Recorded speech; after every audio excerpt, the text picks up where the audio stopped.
ক্ষুদ্র কুটির প্রজেক্ট সংগঠনের পক্ষ থেকে বল পাস খেলা নাকি ক্ষুদ্র কুটির প্রজেক্ট সংগঠনের পক্ষ থেকে নদীতে তারা বল পাস খেলায় মগ্ন। আমার আরেক ভাই আছেন, সেই খেলার রেফারির দায়িত্বে আছেন এবং এইমাত্র একটি আউট হয়েছেন সাইফুল ইসলাম কোয়েল। এখন বল পাস খেলা চলছে, তো কে আবার এই খেলা থেকে আবার আউট হয়ে যায় বলা যাচ্ছে না।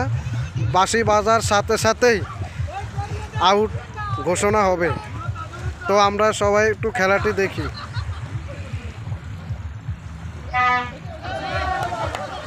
আরেকজন চলে গেলেন বল পাস খেলা থেকে, সে আর পাচ্ছেন না কে শেষ মুহূর্তে জিতে।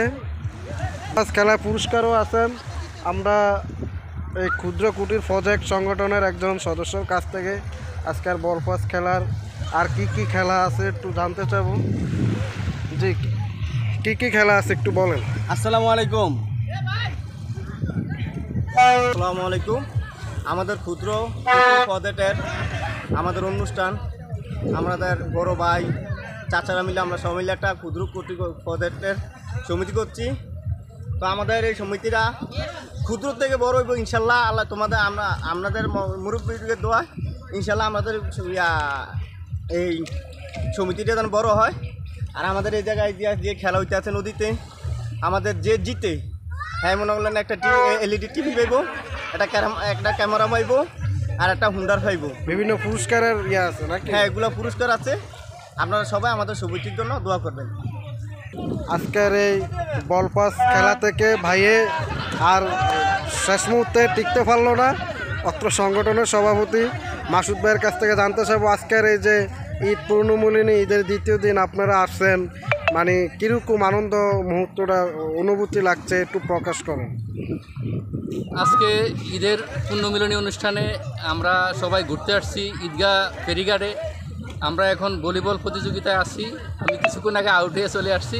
আমাদের কাছে খুবই ভালো লাগছে। আজকের এই দিনটি আমাদের অনেক দিন মনে থাকবে। খুবই আনন্দের একটা মুহূর্ত কাটছে। সবাই একত্রিত হয়েছেন, কীরকম লাগে? অনেক আনন্দ লাগতেছে, অনেক ভালো লাগতেছে, সবাই একত্রিত হয়েছে। যে আমরা একটু সভাপতি অনেক সুন্দর বক্তব্য রাখছেন ঈদ শুভেচ্ছা দিয়ে, তারা একত্রিত হওয়াতে তাদের খুব ভালো লাগছে।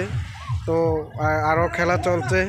বল পাস খেলায় মনে হয় সর্বোচ্চ 3-4 জন আছে, শেষ মুহূর্তে কে টিকে বলা যাচ্ছে না।